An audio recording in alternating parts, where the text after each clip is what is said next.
This December on Best of the Rest, we are covering the movies that you demand.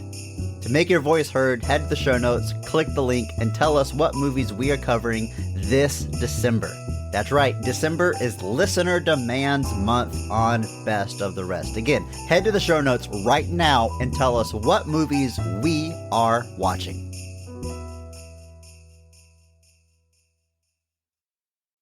Most listeners, I assume they know this podcast comes out on a weekly basis.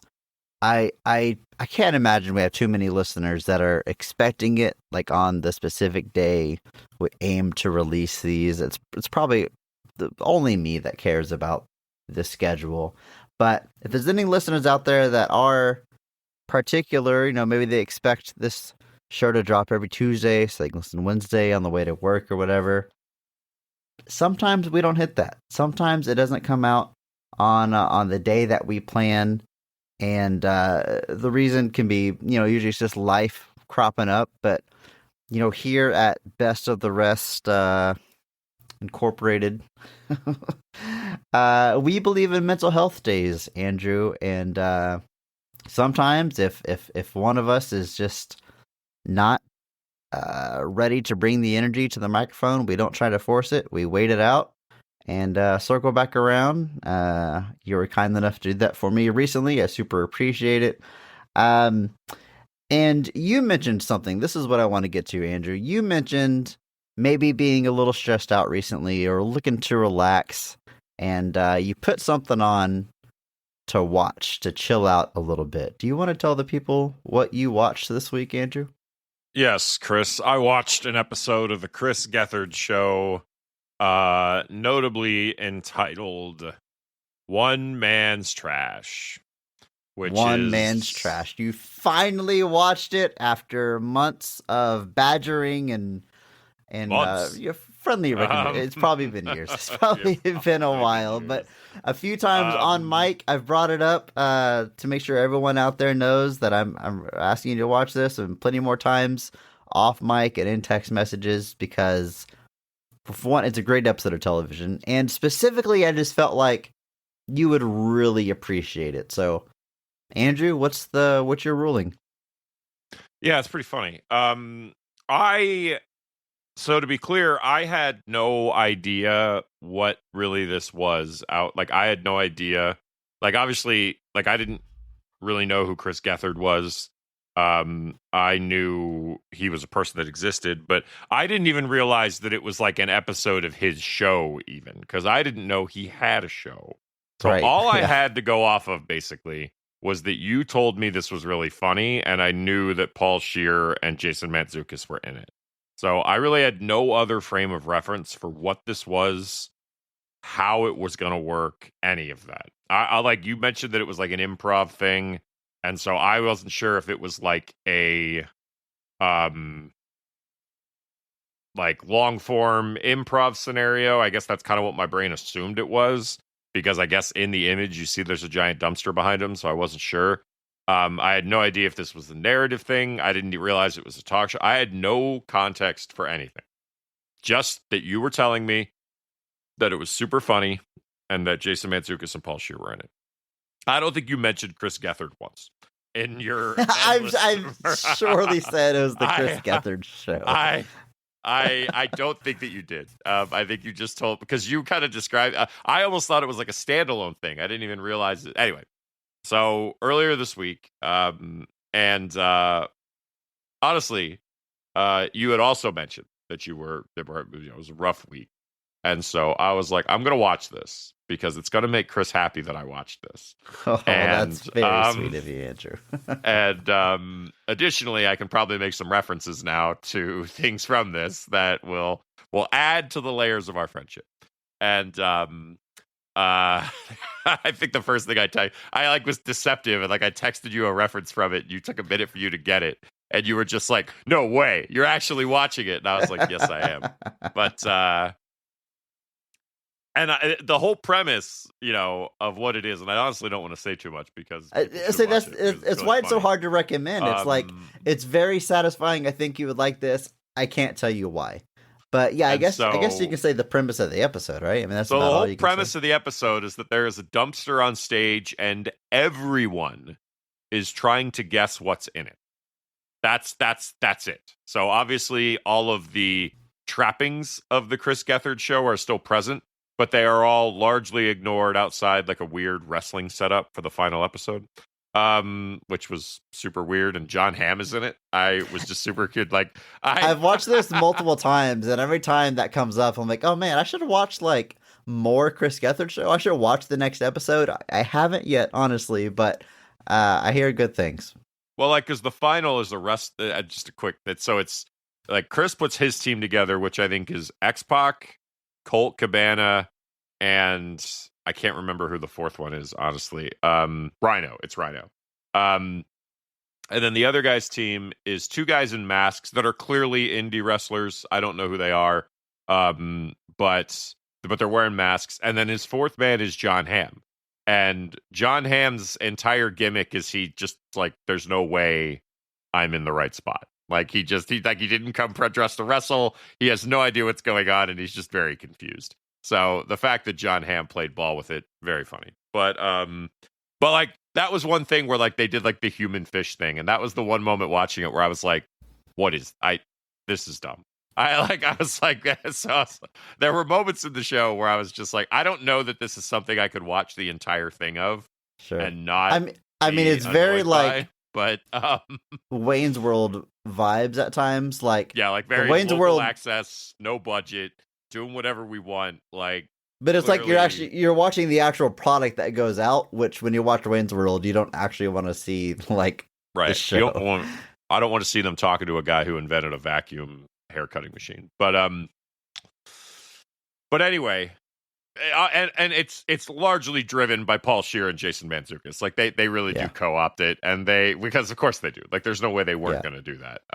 That's the kind of personalities they have, and Chris does his best to stick with it, but it's tough. So the whole premise is just they've got people calling in, they've got people Skyping in. There's an aged reference.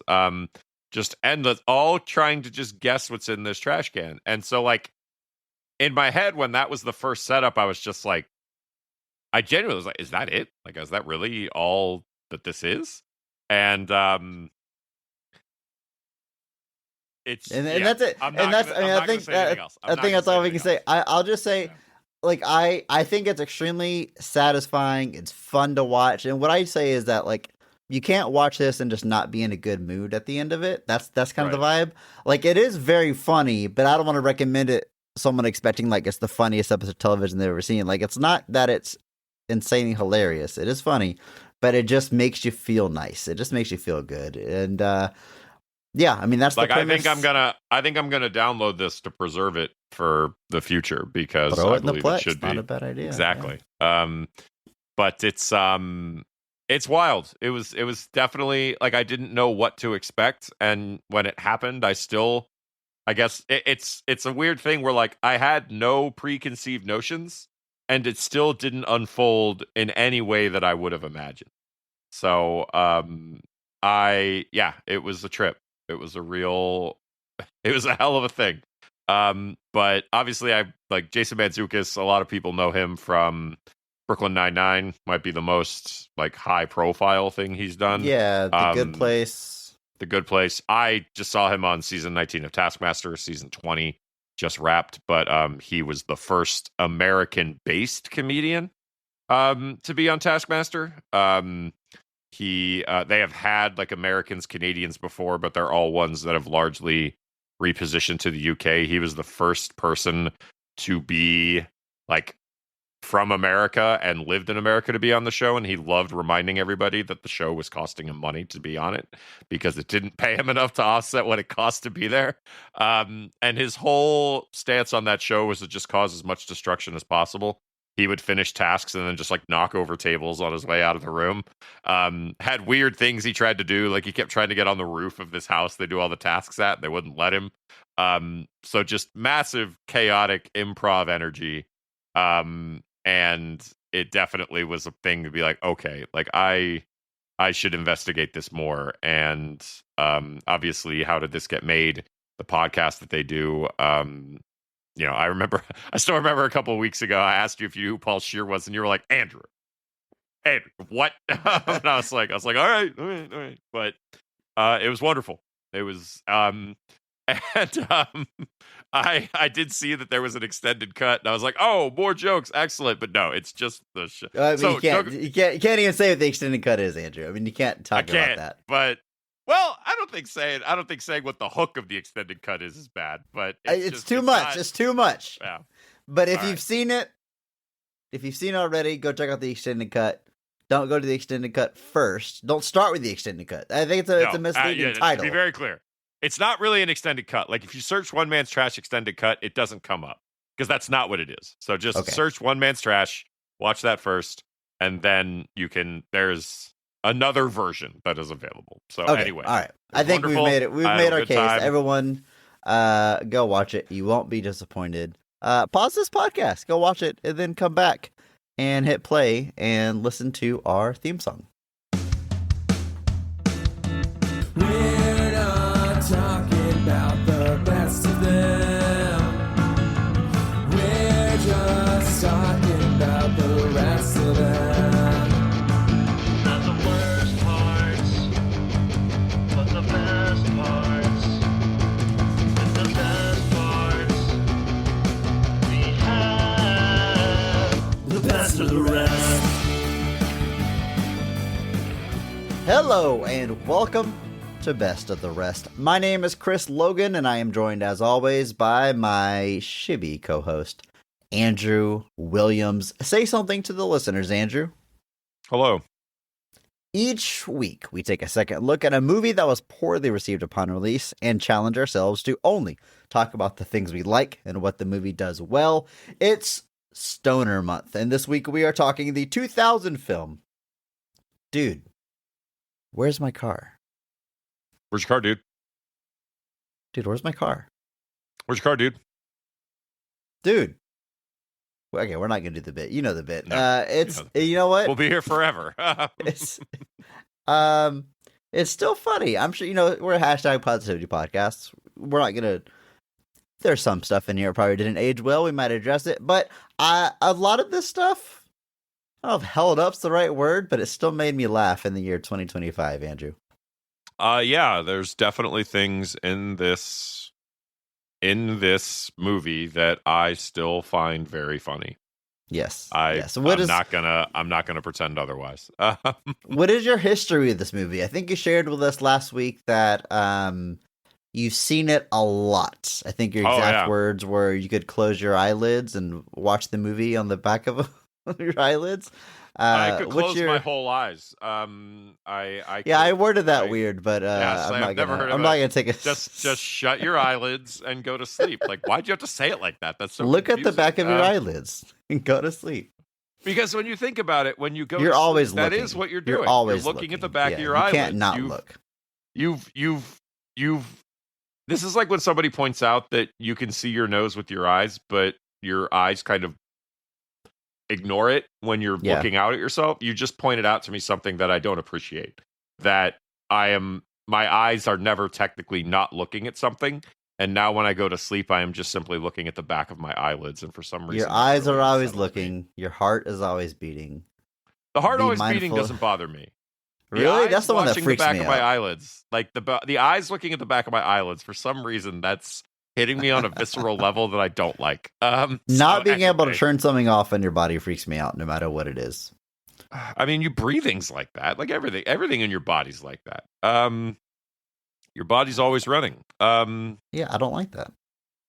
When I phrased it like that, now I don't like it either. We got to get out of here. But if I leave my computer running too long, it's got to reset. Things have to reset sometimes. They got to shut down. Cars, appliances, machines. Sleeping is your shutdown. Your heart's still beating, Andrew, and your eyes are still looking. Slow. You're right. We got to get out of this. Andrew, what's your history with this movie? How many times have you seen it before? 725,000. Okay, who's counting? And 4. Is it something you've watched consistently over the years, or are the bulk of those numbers from the early 2000s? I've probably not watched it a lot recently. Like my sister actually really likes this movie, and my mom actually thinks this movie's dumb but fun. So that's the right take, by the way. So good call, Mom. but they just love how all the dumb things throughout the movie all matter. Like almost nothing that shows up in this movie doesn't serve some kind of purpose ultimately, and she just finds that very much. It's doing a lot more work than other movies of this type do in that regard, and that's always been an appeal to Yes. them. But It has the structure of like dudes finally getting to make a comedy, and they throw in every joke they can think of in there, and they just make up scenes for the purpose of getting that joke in.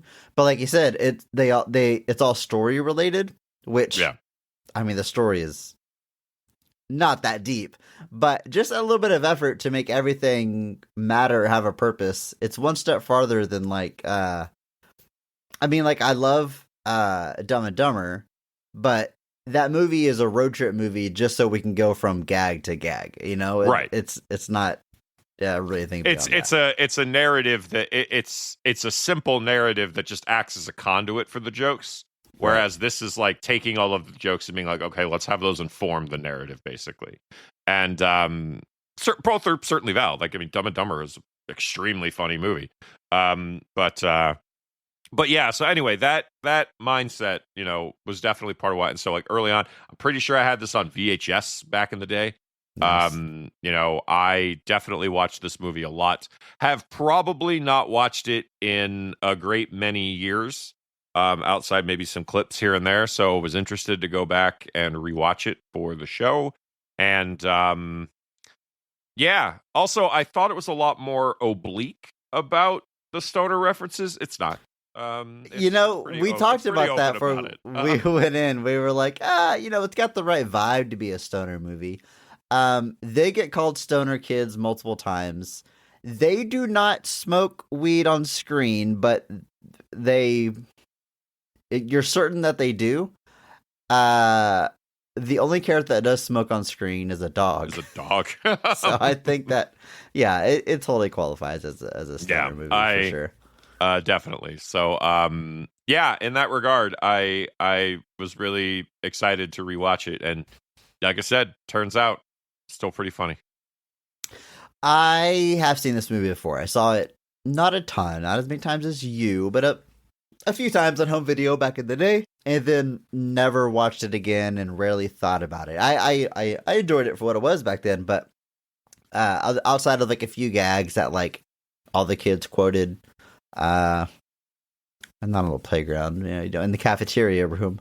The cafeteria room? God, I don't know, Andrew. It's late. It's been a hard week. Leave me alone. Why don't we head over to the ATM machine there, Chris? Yeah. Well, anyway, most of this movie had faded from my memory, aside of a few key scenes, so it was fun to go back to and fill it back in. We're gonna get to the scenes, but first, let's set the stage here a little bit. The movie was released December 15th, the year 2000. December 15th. What a wild holiday release. It was made on a budget of $13 million. At the box office, it brought in $73.2 million. Pretty good hit when you look at that budget. Critically, well, it's panned by critics. It's not really another way to put it. It does not garner positive reviews.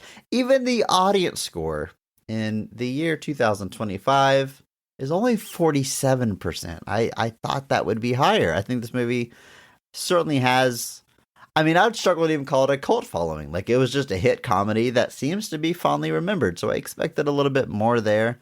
But yeah, it was not, you know, certainly not a critical darling, but I still say it was well received by moviegoers.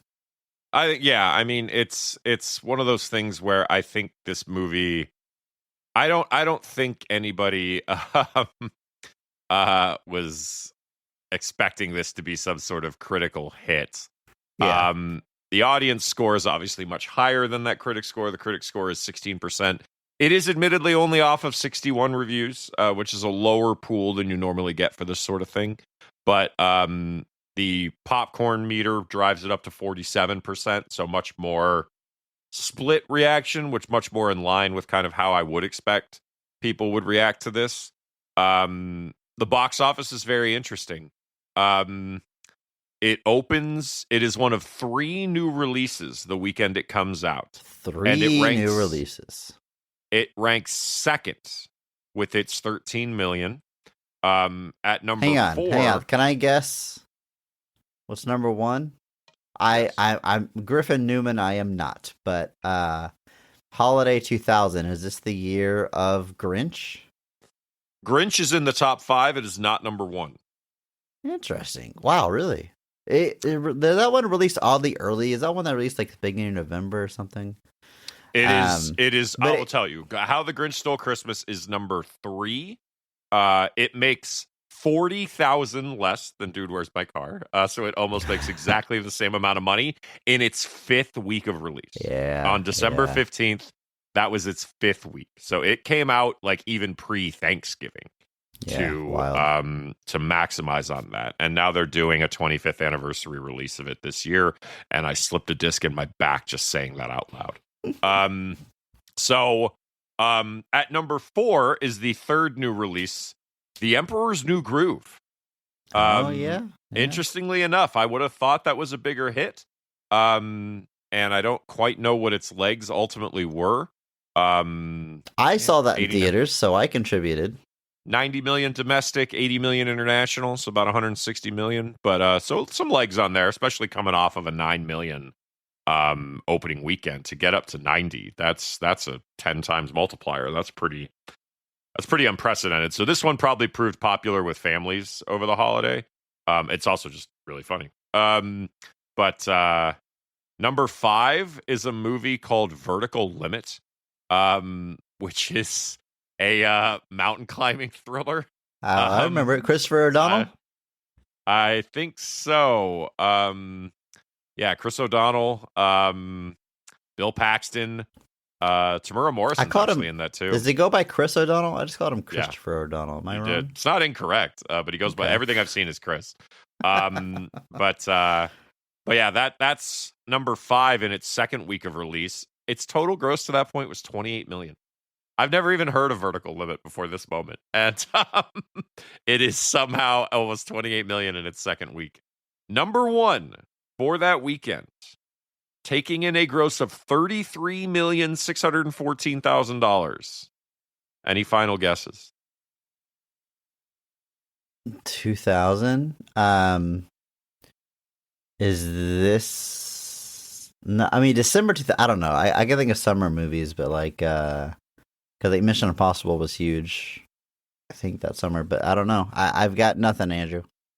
What Women Want. Huh. The Mel Gibson. I remember that being an insane romantic comedy. Huge hit. Made 374 million worldwide, 182 million domestic.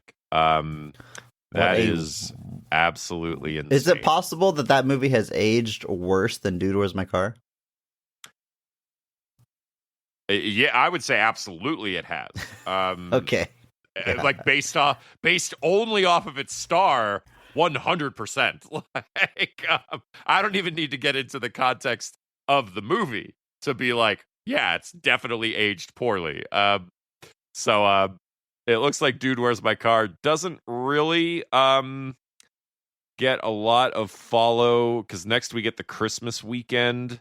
I don't even see it here. But looks like it falls off. That's weird. This seems strange. That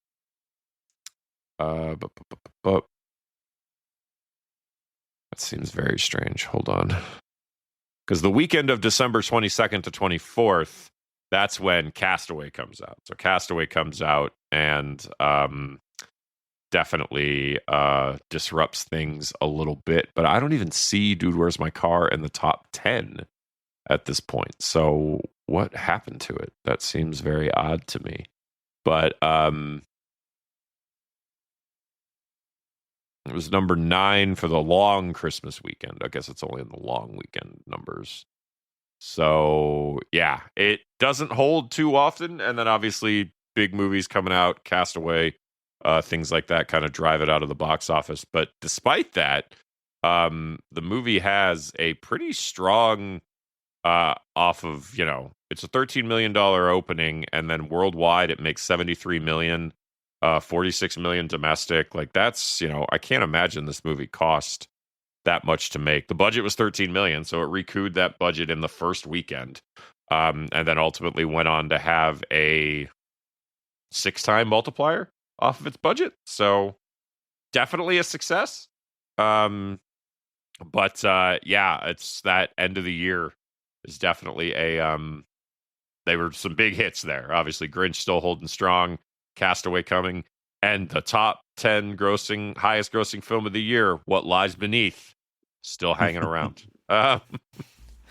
Let's take a look at the creative team behind this movie. It's written by Philip Stark, one sole writer, entirely his baby.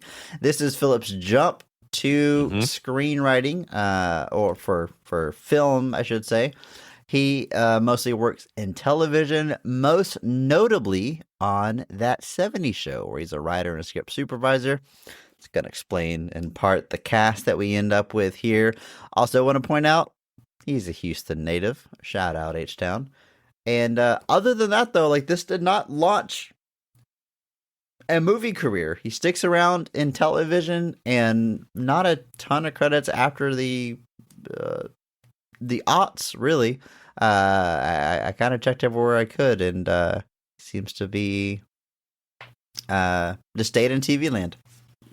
Yeah, it looks like this is his sole venture into feature films. Before this, was a staff writer on South Park, contributed to 6 episodes there. Mr. Hanky, The Christmas Pooh, a couple of others, but then Dude, Where's My Car is a longtime worker on That 70s Show starting in the late 90s, and then has a show for a few years in the 2010s called Dog with a Blog. I don't know what that is. No idea. But yeah, not Andrew, a lot of credits here. It's in the title. I mean, come on. You know what it is. I still have a lot of questions. The dog, but has a blog. Chris, it's been established. I have other questions, but anyway. But yeah, a pretty limited career, and it is interesting that despite this being a financial success, it doesn't really build to anything else. Now, this seems as good a time as any to bring it up. He did write a sequel to this movie. It's been long confirmed it exists. It never made it into production. Got stuck in developmental hell, and at this point, if there ever is a sequel to this movie, it will not be the script that he wrote, just because of the amount of time that's passed. But Andrew, we were absolutely robbed. Not just of potentially another funny movie, but of one of the all-time great sequel titles. I mean, this would have been up there with House 2, The Second Story. The sequel to Dude, Where's My Car was titled, Seriously, Dude, Where's My Car? Wonderful. Perfect. Absolutely Fantastic. Wonderful. Yep. Doesn't even, I'll overlook the fact that when I file my DVDs alphabetically, they're not going to be next to each other. It's worth it to have that title. And speaking of titles, I love this title, by the way. Dude, Where's My Car? Like, you look at this poster and you're like, that's a funny movie. like that title, like this is. Are there instances? I'm sure we've discussed this before, but are there instances of movies where the sequel would not alphabetically be next to the first film? I mean, all the James Bond movies. All the James Bonds. That's the easy. Yeah. That's the easy one for sure. Batman Begins to The Dark Knight. Yes. Okay. I thought Exorcist 2 might be called The Heretic Exorcist 2, but it is not. But I believe Mighty Morphin Power Rangers. I think the second one's called Turbo, a Power Rangers movie. It is. You are correct. Yeah, that's always wild to me when that happens. I'm sure there's other instances of it. Well, it happens in Friday the 13th because you get the last two drop. The last two Friday the 13th are Jason's Dead, the Final Friday, and then even is Nightmare on Elm Street 6 just called Freddy's Dead, the Final Nightmare? So they just randomly. I have a box set of those somewhere nearby here, but I can't look. But it's always wild to me when they do that. But in this case, it would have been acceptable. I just gotta say, you said Jason's dead. It's called Jason Goes to Hell. The Final Friday. Yeah, same thing. Okay, sure, why not? I mean, I would totally believe there's a movie out there called Jason's Dead. Maybe, it fits right in. There's a fan film somebody made called Never Hike Alone, where the guy who played Tommy Jarvis in Friday the 13th Part 6 reprises his role. I've always thought of watching it, but I never have. It's the next after now that I'm done with One Man's Trash. That's the next. Like I'll get to it eventually. You have some other friend out there that's been recommending it. Like you're just gonna make his day by watching that. Yeah. I don't know who that friend is, but how do you feel about sequels that don't go next to the other one alphabetically? I don't care. Indifferent. Okay. Well, because I just bought I just bought this, and this is called it's called Bloody Legend: The Complete Cliff Twemlow Collection, and none of these movies are gonna be where they belong because it's all just crammed in one box set. And I also have a bunch of other box sets that are very similar, where it's a box set of 3 movies with wildly different titles. Like I have the 2 But are they sequels to each other, or are they collected for different reasons? They're 3 standalone movies. And I have another box set that I just got from TerraVision called Shoestring Slashers. That was basically all just low budget slashers made in the 80s, and they're all different titles. So I have lots of box sets and stuff that have movies that just don't have the same titles. Like this one right here is the Daiei Gothic box set too, and the movies are The Haunted Castle, Demon of Mount O, and Ghost of Kasane Swamp.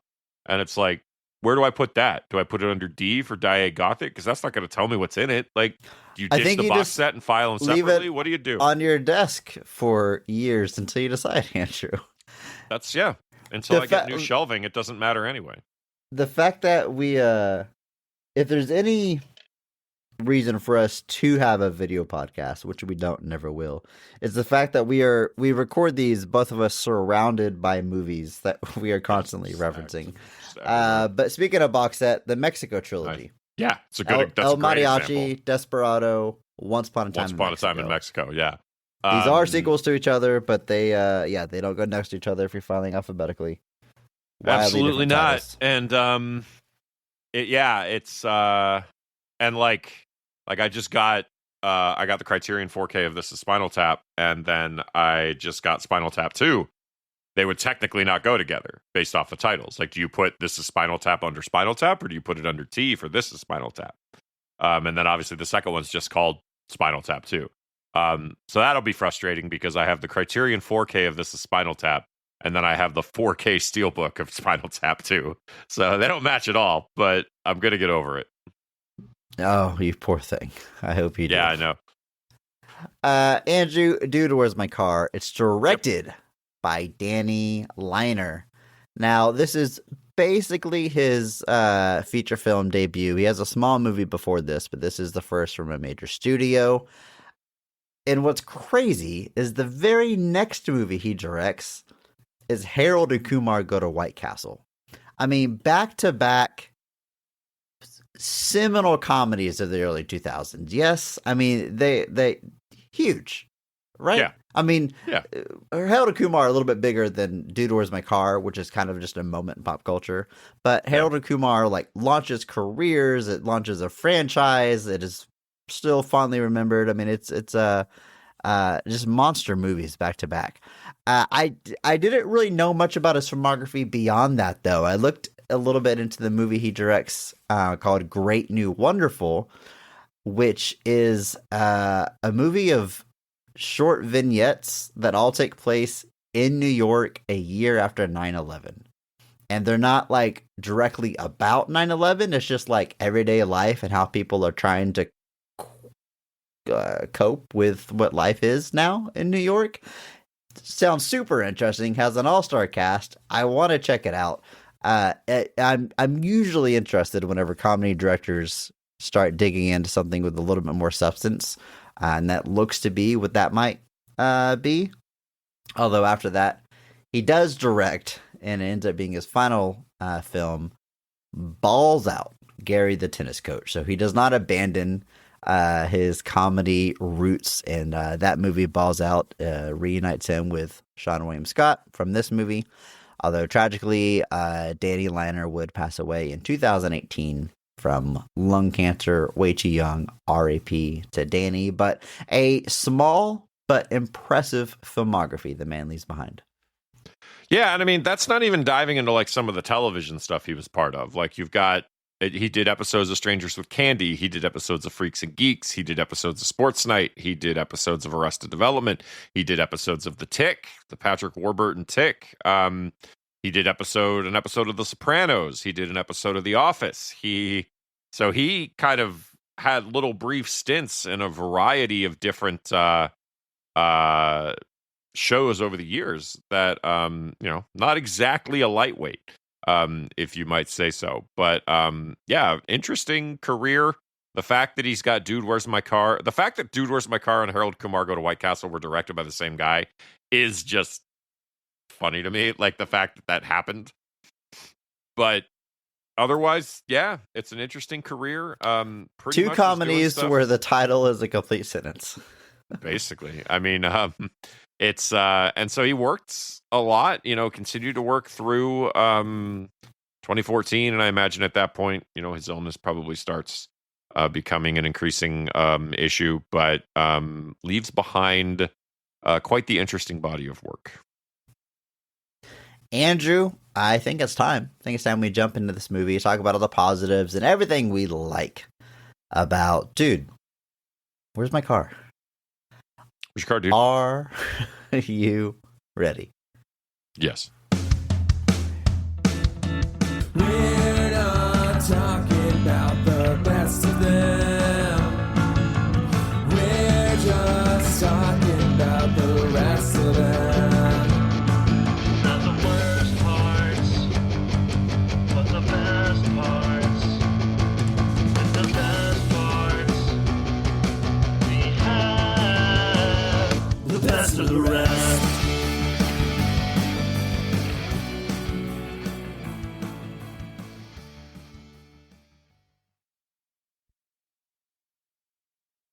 Roommates Jesse and Chester wake up after a night of partying and realize they can't recall anything that happened the previous day. And they don't know where Jesse's car is. While tracing their steps from the previous day, they come across a variety of characters that claim Jesse and Chester were up to some wild shenanigans, and also that they may be the key to saving the universe. That's your synopsis. That's what you're getting from me, Andrew. I'm not going to walk through every single character they bump into along the way. We'll get into it as we discuss scenes, but a simple premise, a simple setup. They can't remember the previous day. They only have breadcrumbs and clues about what they were up to. And just to jump way ahead, I guess. I love that, they're finding out about this alien device and, this potential planet-ending occurrence that may happen, and then it's all real. The fact that it's all true, I love that the movie runs with that, and it's not just a big fake out or turned out to be something else. Like it's the Galaxy Quest of stoner movies, you might say. Yeah, which if I don't remember if it was for rating why they cut it, but Tony Shalhoub was supposed to be stoned. I mean, Galaxy Quest was almost a stoner movie, but they cut out all the references to weed, so Tony Shalhoub just looks really tired and has the munchies the whole movie. Yeah, it just looks really hungry the whole time.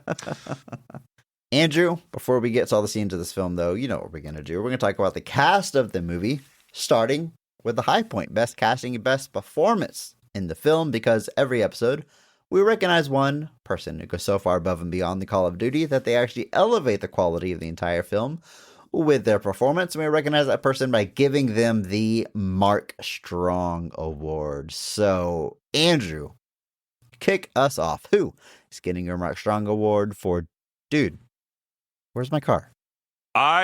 This whole cast is kind of ridiculous. And they're all kind of playing their roles exactly as they need to. But for some dumb reason, I don't know why this is sticking in my head, but I am giving my Mark Strong award to Hal Sparks as Zoltan. Zoltan. Because Zoltan. Because one, that gag in the movie is so needlessly ridiculous to me that mixed up in all of this is again a sort of cult, basically, but it's made up of a giant bunch of losers, essentially. Like they're all a bunch of giant dorks who aren't cool, have never been cool. They can't stand up for themselves, but the notion of leaving Earth is like the greatest thing in the world to them. They are so excited at the notion of being like, we're gonna go to outer space.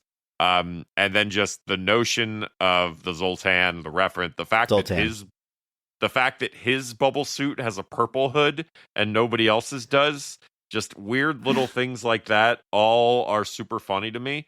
And in that regard, I am going to go Hal Sparks as Zoltan for the Mark Strong Award. It's not a lot of screen time, but he makes the most of every bit he's there. He's probably got more screen time in those weird VH1 specials he was a talking head on. Hey, absolutely the first thing I was going to bring up. I know this man from two things. I forgot he was in this, but as soon as he shows up, I'm like, oh, it's the VH1 talking head guy. Best week ever. I love the 90s. I love the 70s. 80s. I love the 80s. Stuff. I love the 90s. All that. That's where I know him from the most is those. And all I remember is it said Queer as Folk was like his credit, but I've never seen Queer as Folk, so I have no idea what that reference is. Super charismatic guy, though. Like that smile. I'm like, yeah, you're a cult leader. People will follow you. And it's one of those movies where like, yeah, it's a cult of like, they believe in aliens are going to be taken to another planet. They wear weird bubble suits, but like also they're right. Like, also, they clearly are intercepting messages, and they do have knowledge about what's going on, which is, I guess, kind of another parallel to Galaxy Quest, where the nerds of the show actually are right, and their knowledge proves helpful. I didn't see this coming, Andrew. I did. I mean, I guess I'm not surprised you might go with the side character, but Hal Sparks did not see coming. But I got to say, joining the illustrious hall. Joining the hall, going in the Hall of Strong. It's a good pick, Andrew. I'm going to go with a much more standard choice here. Go with one of our leads.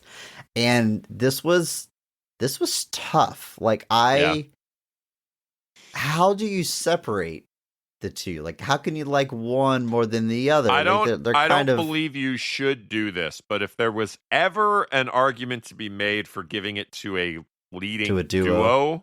Yeah. I think this is the one movie where I would make that exception for you, but I'm not telling you to do that. I'm not gonna do it. I can't do that this late in the game and suddenly make it easy on myself. The whole point is we gotta choose one, and I'm going with Ashton Kutcher as Jesse Montgomery III, which is what he says in the cast. I don't know if they ever say that in the movie, but I like both of our leads. We'll talk about both of them.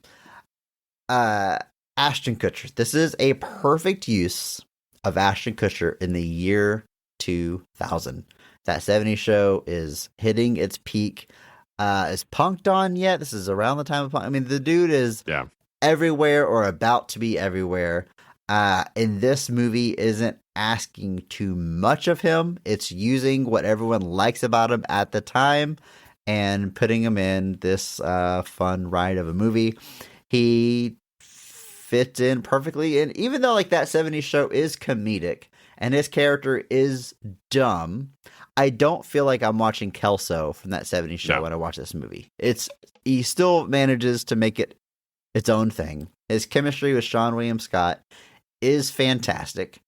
And it's close. I mean, it's close. Like I maybe if you pick me on a different day, I might have said Sean William Scott. I sure wouldn't call anybody crazy if they go that direction. But for me, I'm going to tip it to Ashton Kutcher. Gets a little bit more meat in this movie as the lead, and he is more than up to the task.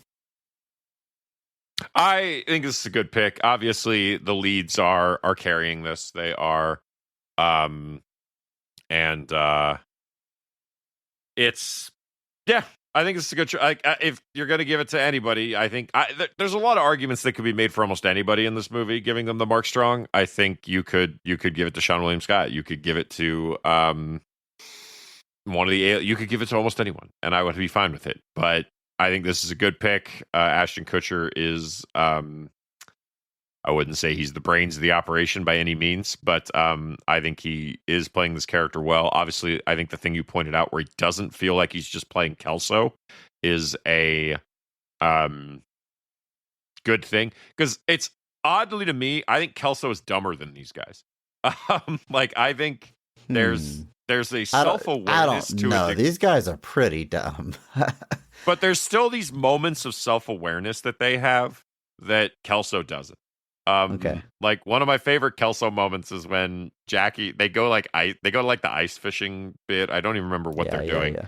But Jackie is talking about how cold she is, and she's implying that Kelso should give her his jacket, and he just goes, "Damn, Jackie, I can't control the weather." And so moments like that where like there's no self-awareness, whereas in moments of this movie, like he's like, "Dude, we're the worst." Like, and he's not just like saying it to like deflect it. He's saying it because he's like, "Wow, we're awful.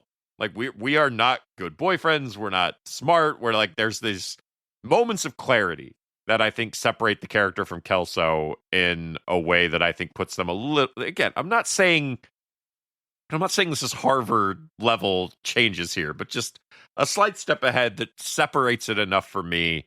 And it's a good pick. I like it a lot. And the other lead is, of course, Sean William Scott as Chester. I really like Sean William Scott. At this time, everyone knows him from American Pie. I mean, he has like 4 years where he is in like 12 movies that Like it's absolutely absurd. Alum of the show. We got to talk about him with Final Destination. I think that's the only time we've been able to talk about him. But Sean William Scott, you go up and down his filmography. There's a ton of movies that you probably haven't seen or haven't heard of. A lot of straight to video stuff, but will pop up in like major productions pretty regularly. But I've never really seen something I don't like him in, but every now and then he gets used like really perfectly. And I'm like, man, do more of this. I mean, like Goon is a great example. Goon is a fantastic example. Everyone loves that movie. And I think when people saw that, they're like, wow, Sean William Scott, but you had this in you, like, really kind of blown away. I haven't seen something like that from him before. And I even like Role Models, which is one of my favorite comedies. He fits right in with Paul Rudd and in the David Wayne gang. And I'm like, why isn't this guy showing up in Judd Apatow movies or more of this? And I don't know the answer to that. The guy kind of bounces around as a little bit of everything. Action, comedy, kind of always a comedic slant no matter what he does for the most part. But I think whenever like things align and he gets like the right director in the right role, like he really pops off the screen. I like his performance here a lot. I don't know if it's one of those, Goon or Role Models or some of the ones I just listed, but he's playing a dumb guy in the year 2000 that's right in the thick of his star rising. And I mean, this is the year after American Pie. This is the year after Stifler. So this is, and again, interestingly enough, you're not just watching Stifler here. Like, don't get me wrong, totally different. He's dumb and he's a stoner, but like, you are not watching Stifler. And I think that is an interesting choice. Like this dude literally does American Pie, Final Destination, Road Trip, and Dude, Where's My Car, and Evolution in a row. Like, and then American Pie 2 right after Evolution. And it's like, it's wild that's like, and then that's just a crazy run as far as like iconic late 90s, early 2000s comedies. And, but I like that about both of the leads, that I feel like they are making deliberate choices, despite the fact that their previous performances would make you think they'd be in a fit for something like this. They're still working to just not make them play the same characters, basically. Again, more work than you would have expected for something like this. It's good. I like it. They managed to find. I mean, two dumb guys is the premise for a lot of comedies, right? It I is. mentioned Wayne's World earlier, Dumb and Dumber, and that's like the title. Like you see it a lot, and this one still there's enough to make it feel like its own thing, and like it's not analogous to any one specific other movie with this premise. So shout out to both of our leads for making it their own and doing a good job there. Andrew, that's our main cast, those two guys, but we can talk about a few other bit parts here. Your Mark Strong Award winner, Hal Sparks, talked about him already. Andrew, all right, how about this one here? This isn't exactly about the thing I do that annoys you. Well, one person looks take another person, but tell me if you agree with this take here. All right. You know how we had The Rock in the Smashing Machine have just like some slight prosthetics to become Mark Kerr? Like he still looks like The Rock, but he's clearly, 10 degrees different to be Mark Kerr. Charlie O'Connell looks like, in this movie, Jerry O'Connell playing John Cena in a movie about his life.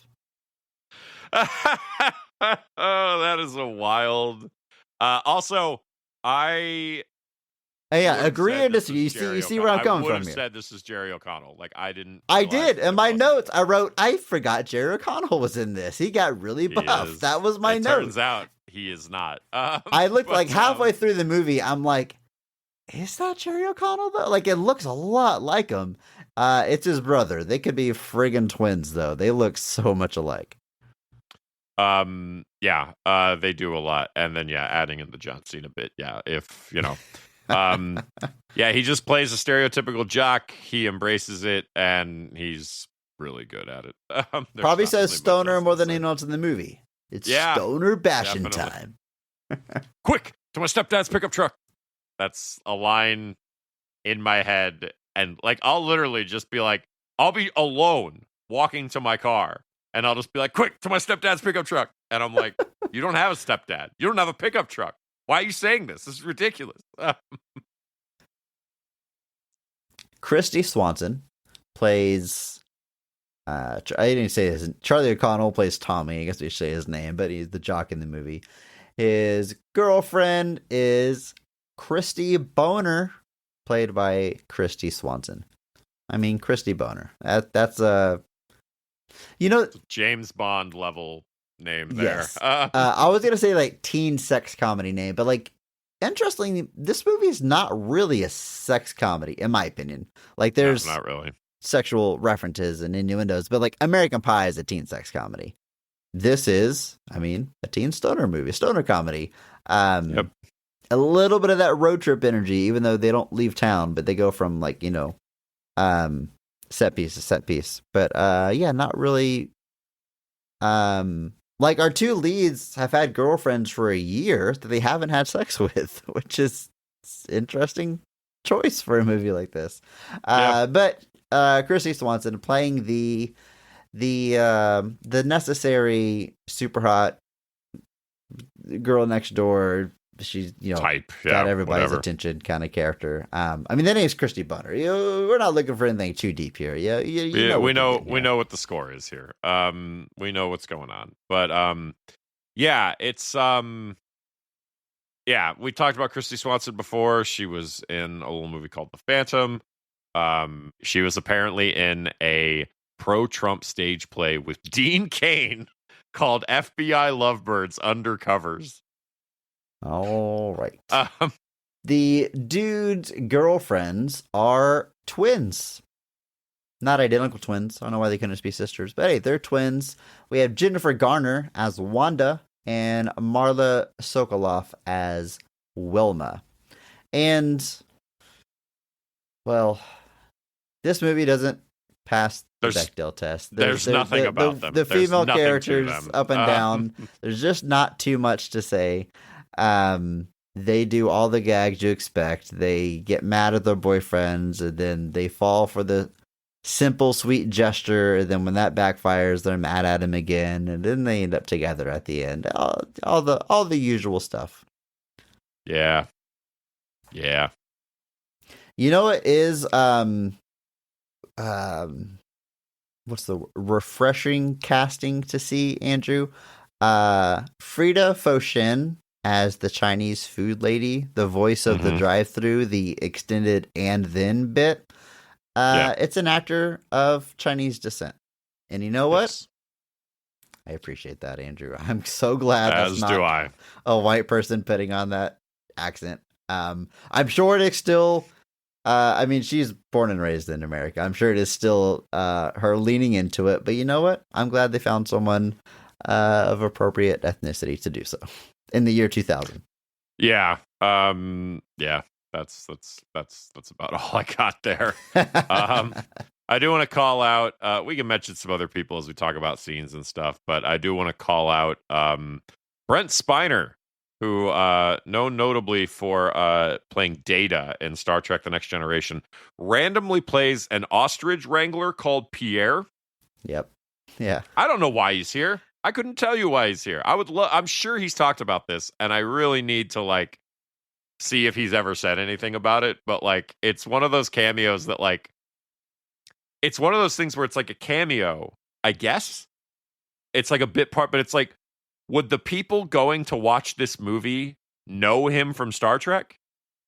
I don't know that they would. So it's one of those cameos where I'm I like, didn't certainly, and Right. now that I'm older and do know who he is and a little bit more familiar with Star Trek, nothing about this role because like, oh, it's funny that they got the guy that plays Data to play this. Like, there's no Right.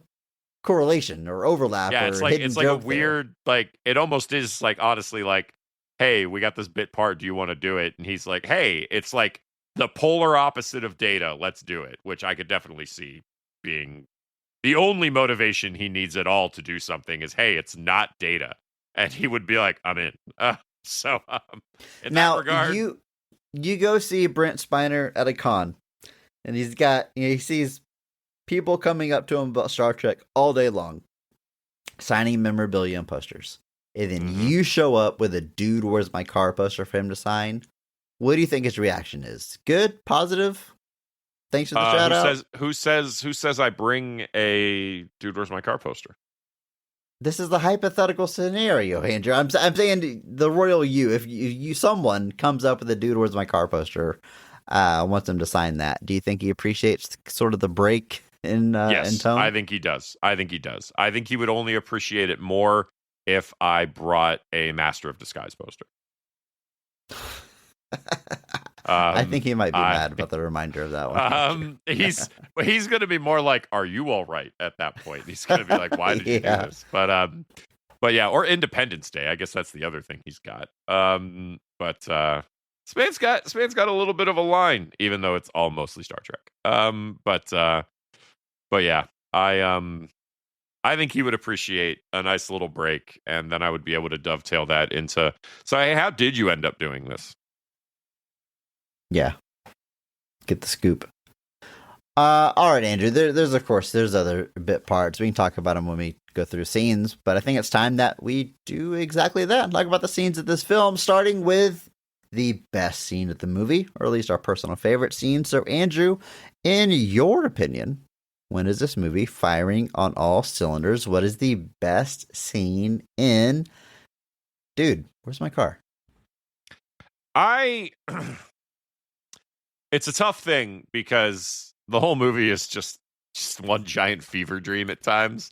Totally. But I think I have to go with the finale, where like all the weird little bits throughout the movie finally kind of coalesce together into basically the climax of the film. So this is like the Rubik's Cube turns out to be the continuum transfunctioner. The lifetime supply of pudding informs like how they know who to trust with a continuum transfunctioner. The Animal Planet thing with the chimpanzees using the sticks as crude tools, like all of the little tiny dumb things all circle back around and inform something in this finale. And it's obviously ridiculous. The 5 alien women merge into a giantess, as Wikipedia describes it. A super hot giant alien is what the movie yeah, says. that's what the movie calls it. they tell, so the cultists are all there. They use the continuum transfunctioner to blow up the alien woman. They save the day. It's the exact kind of ridiculous climax of this movie that you would sort of expect based off of everything when you find out it's all true. But it's like, the climax of Harold and Kumar Go to White Castle is they just finally get to White Castle. That's the whole journey of that movie, is them getting to White Castle. And this movie is not that. It is not about finding his car. That's the post. That's the PS. But the whole fact that all of the small dumb things throughout this movie all come back around and all actually inform this ending. It's my favorite part, when it all actually mattered. Just paying out like a slot machine. Every single thing they came across. I mean, it's like, it's got the Home Alone setup, where like everything matters. Everything that's mentioned is going to come back. It's good. I can't really fault you for this one, Andrew. I'm debating if I agree with you, but let me talk a little bit more about the things I do like in this scene, just to kind of help me figure this out here. I love the very beginning here when they make it to Captain Stew's Space-O-Rama. Andrew, there's a shot of them walking up the steps, and they look up at the sign in awe. And the camera cuts to the big sign on the side of the building, Captain Stew's Space-O-Rama. There's this drawing of Captain Stew flying through the air with one fist out forward. And then it cuts back to the two guys, and they're in the exact pose when the camera cuts back. Andrew, I chortled. That really got me. That was a strong, sensible chuckle from me. That was. I mean, it's very Wayne's World. That almost more than anything else in this movie, it was like, that is absolutely something that Wayne and Garth would do.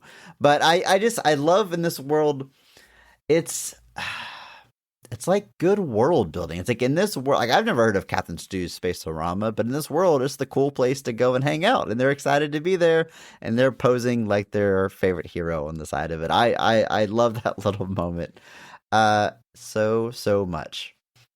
Andrew, while we're in this scene, something in this movie that has not aged super well is the fact that there's a character played by Teresa Tunney. The character's name is Tanya.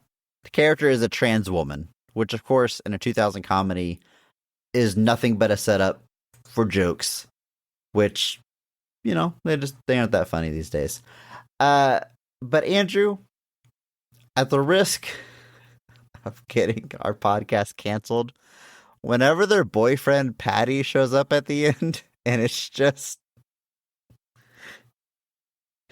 a woman with like a grease pencil mustache and goatee drawn on, that one still gets me. That one feels different. I'm not even gonna sit here and spend 10 minutes trying to break down why it feels different. It just does. It's just so obviously just a woman with a mustache drawn on, that when they once they're together on screen, I think the comedy works, because the comedy is no longer about like trans people and punching down. The comedy is like, it's like an SNL sketch when you dress up a woman as a man and just don't acknowledge that it's being played by a woman. Like, it's something else entirely.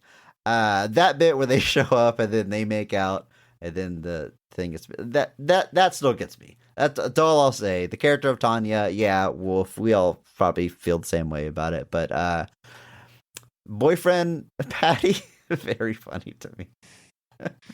I'm not saying anything about any of this. You're dying on this hill alone. I'll go down burning alone on that one. Don't worry.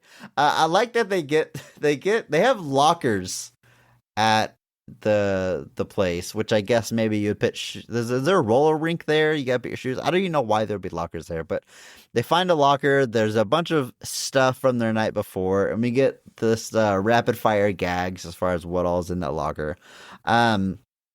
One of my favorites, it feels very Wayne's World coded to me, is they find a certificate that they learned to speak Japanese, and they say that in Japanese. Dude, we speak Japanese, is what the subtitles tell us that they are saying.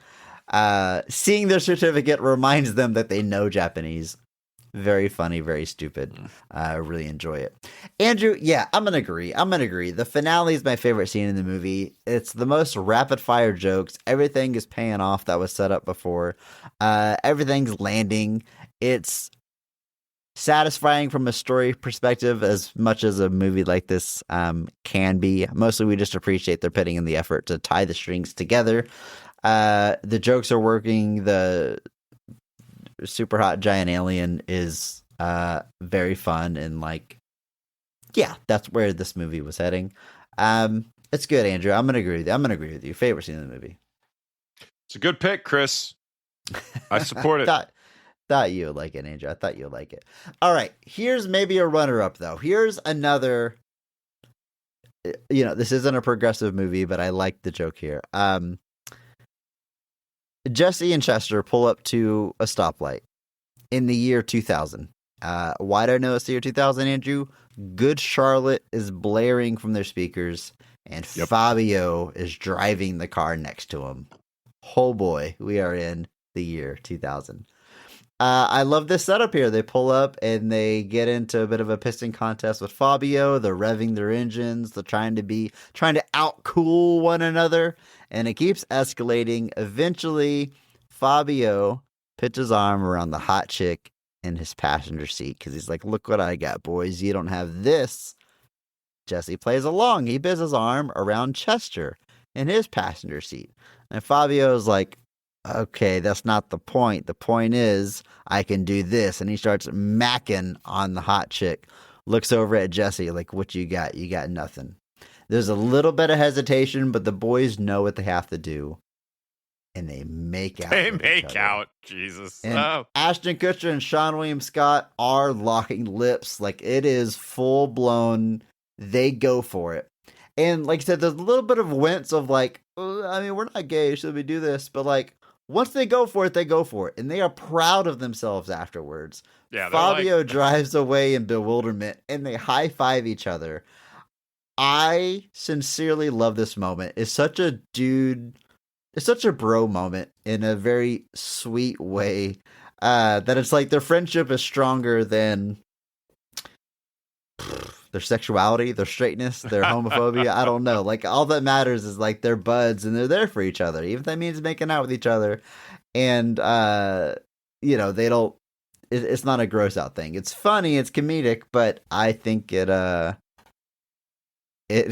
Yeah, like I said, I'm not saying this movie is suddenly progressive, but like there's a lot worse versions of this joke from the year 2000, and I think it's very wholesome. Yeah, I agree. It's one of the best gags in the movie. The fact that it just needlessly escalates, and when you think they'd tap out, especially since like gay panic or what's it called? There was still kind of a very casual like homophobia that kind of came through movies. The kind of idea F slur is still being dropped like regularly, like nothing in the year 2000. Yeah, in the 2000. Sure. So the fact that this is the gag, and the gag is they just make out with each other, and then there's like nothing comes from it. Like, it's not a punchline, it's not anything. The only real punchline is that Fabio is just like, "What?"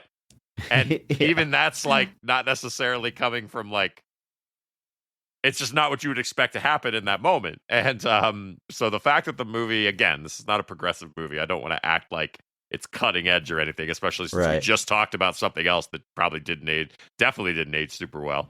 The fact though that like this is just played as, obviously it's meant to be funny, but then they just plow right through it. There's no lingering. There's no like, it doesn't come back again later. Like, it's not something that they use to hound the characters. It's just like in that moment they're like, we got to make out to be better than Fabio, and they do it, and then they truly believe, yeah, we won that. Like they so it's like I said, it's not a progressive movie, but it's an odd moment that they could have gone in many different directions with and didn't, and that is a nice thing to see, especially at the time.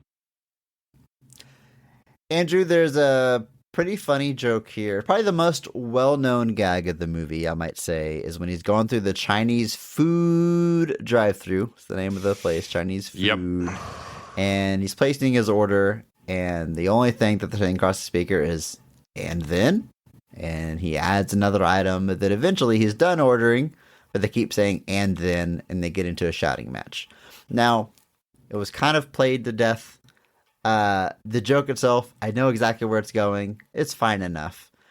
But what I got out of it in this viewing, Andrew, is, it's Jesse, it's Ashton Kutcher arguing back and forth over the speaker. But Chester in the background is just getting like more and more distressed, like from an anxiety. Like he is nearly like in tears as Jesse like can't get out of this. And watching his reactions gave me like a whole new layer to Oh yeah, enjoy absolutely. this dumb little Like, scene. there's the man's fighting the battle of his life there. We mentioned Stoner Basher time. A dog smokes. Also, both of the boys have pseudonyms that they use for placing like dummy orders or various things. The names are Johnny Pot Smoker and Smokey the Pot. Smokey McPot. That makes more sense. Smokey McPot. Thank you. So yeah, it's pretty explicit as far as like we know what these guys are up to. But I can't help but feeling like they were just either the studio or just the creators like knew this had to be a PG-13 movie, which that's the right call. This movie does not make $73 million if it's rated R. But there's only so much you can do. I imagine that's why you don't see our main characters actually smoke pot. I imagine that's why you don't see physically many drugs. It's all about the after effect of it. And I gotta imagine, Andrew, it's where the word shibby comes from, which, look, hashtag PP. I enjoy this movie a lot. That's maybe the most cringy thing, other than stuff that's like outright, age bad. The fact that it tries really hard to make shibby happen. I mean, man, if you use that word in real life after this, I guess I'll give you a pass if you're 12 or 13, but oh boy, they try so hard. Whenever he's like, man, I hate to say it, but maybe we shouldn't be shibbying so hard anymore. And then he slaps him. He's like, oh, thanks, dude. I needed that. It's just the kind of, it's the Smurf. It's the catch-all. It's, hey, cool, shibby. Hey, let's shibby. Hey, we shibbied. I could have done without that. Yeah, it's one of those things that it's down, and it's like the immediate comparison is obviously like Wayne's World, where they're just like swing, but that's mostly just like, hey, that woman's hot, and we're, but they don't we're like unsheathing make it our weapon. Swing. It's very specific. It's not a generic catch-all. But either way, they really try to make it a thing. It's like fetch, guys. It's not happening. It's not going to happen. And you should stop trying because it's just sad. Andrew, some of the dumbest stuff in this movie is what really, really gets me, Andrew. Whenever they are in the interrogation room and they're doing good cop, bad cop, but instead of like torturing the boys, they bring in a dummy, set the dummy next to him, and all the violence they inflict is on the dummy. And whenever like he's about to put the cigarette on his arm and Chester goes, hey, leave him alone. He doesn't know anything. Like they are preying on the boy's empathy and it works. It's so stupid.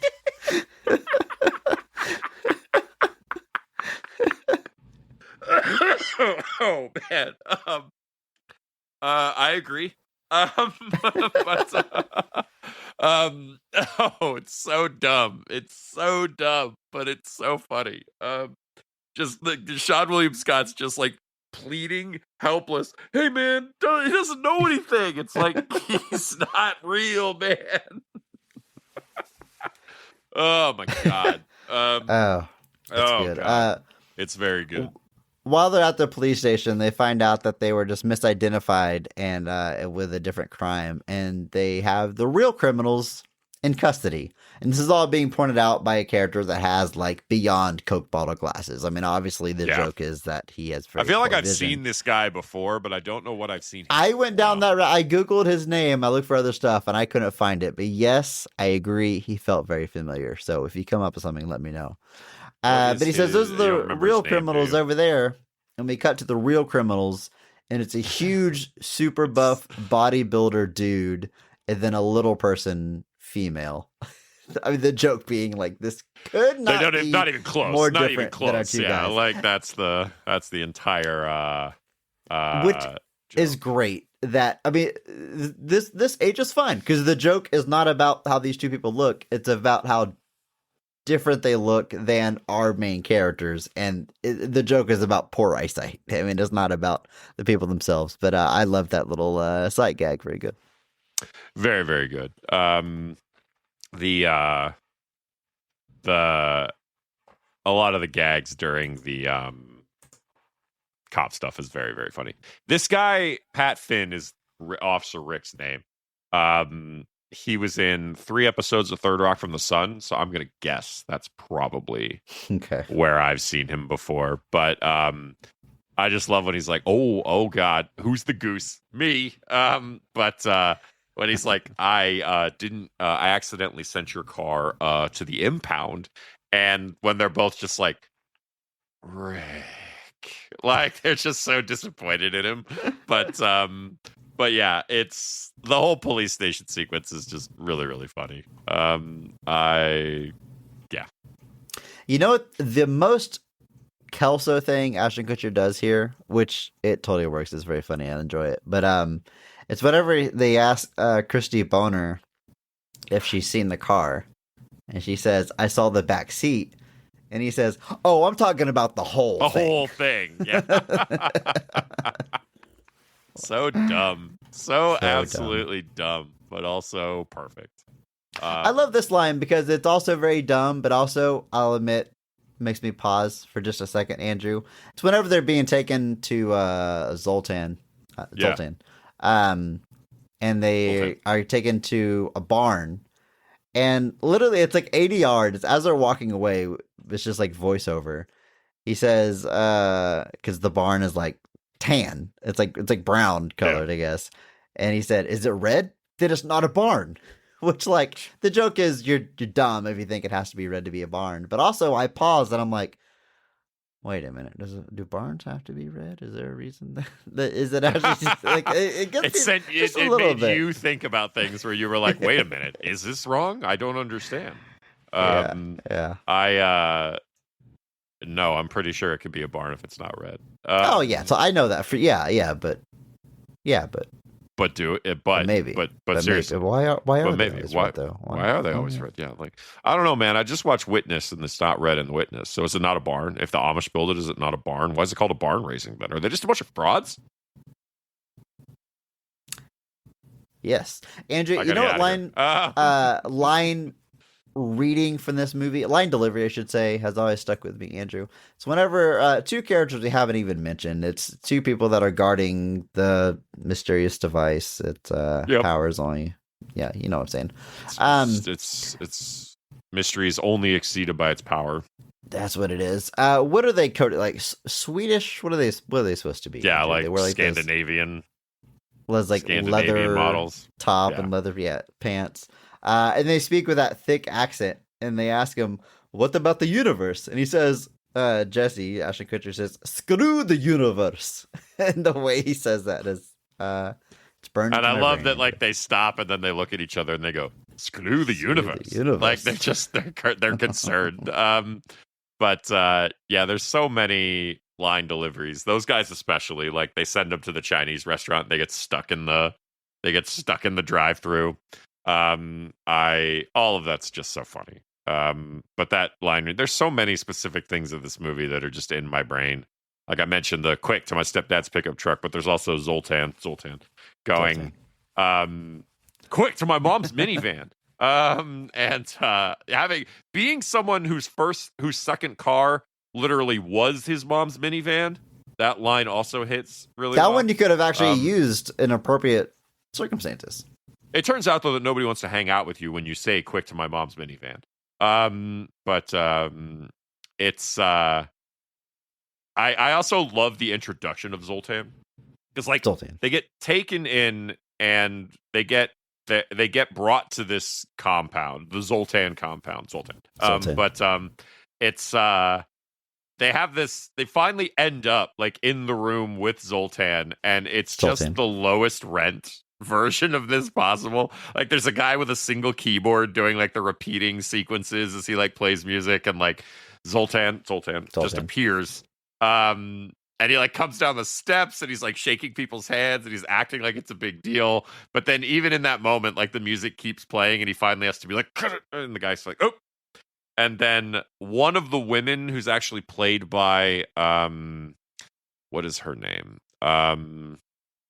Mary Lynn Ricegibb, who was she was on It's Always Sunny in Philadelphia. She was on 24. She's been on a bunch of stuff. But she is like enamored with Zoltan. Like it's the thing where like he's just speaking about how we're gonna leave this planet behind, and she's just enamored.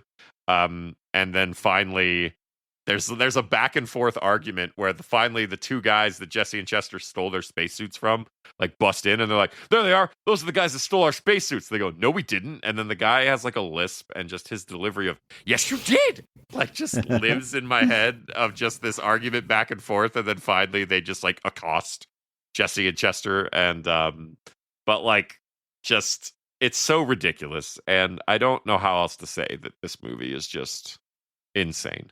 But so much fun at the same time. Andrew, last thing. Tell me if you remember this or if I sound crazy. Middle school assemblies where they play a video that has a lot of like contemporary pop culture music videos and scenes from movies, but ultimately the entire thing is like an anti-drug PSA. It's ringing any bells for you, Andrew? Yeah, a little bit. Yeah, I remember going to one of those. It must have been 8th grade, I guess. And I remember they played the music video for "In the End" by Linkin Park. Wow, the crowd went crazy. And they played a scene from this movie, which is very funny because we've established it's firmly a stoner movie.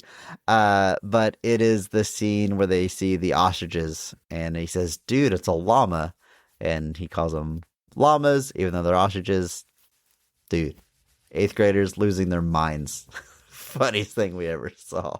But I remember like a packed auditorium laughing at that scene. And then, you know, I don't know. Someone from prison came and spoke to us. I don't remember what all happened. But, I remember a lot of those, that scene like, played. you know, it's like, oh, apply yourself. We used to have like a basketball stunt team that came to our school. Did you ever have that? No. It was not the Harlem Globetrotters, but it was literally a bunch of guys like dressed like the Power Rangers that came and did basketball stunts, and then we're like, don't do drugs. It's one of those funny. It's like I remember there's some movie it's like the surprise Christian PSA or church PSA where I would just always remember the delivery, because at the end the guy goes, hey Scotty, and he turns around and he goes, what? And he goes, Jesus man, and then walks away. And like literally, like, so just this guy leaning in goes, Jesus man. And like I'm just like, what about him? Is that it? Like, what are we talking about? I don't understand. But yeah, not shocked at all they used this for an anti-drug thing, but you would assume what a choice to use this to be like, drugs are bad.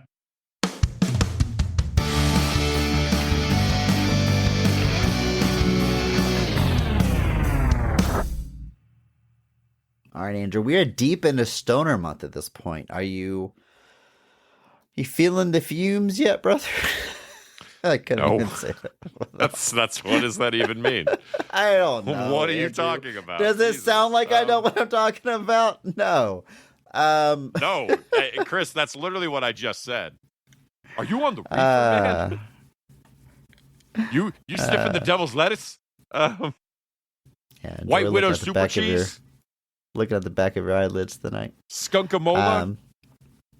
Andrew, it's time to get out of here, but before we do that, you know what we gotta do. We gotta ask Andrew. It's the point of the show. We're asking you a question. You have to answer it. Those are the rules. That's how this works. I can ask you absolutely anything I wish, and sometimes I go to the listeners to decide what to ask you. If you would like to ask Andrew a question on a future episode, you can do that. Just hop into our Discord server. There's a link there in the show notes. There's a channel called Ask Andrew. Andrew himself cannot see this channel. It's a secret channel. And you can leave a question just like, oh, look who it is, Andrew. Dear friend of the show, sweetheart of podcasting himself, recently married. Congratulations, Mr. Oh, Bob congratulations. Buell. He has a question for you, Andrew. He says, Uh-oh. ask Andrew, what's your favorite fan theory about a movie?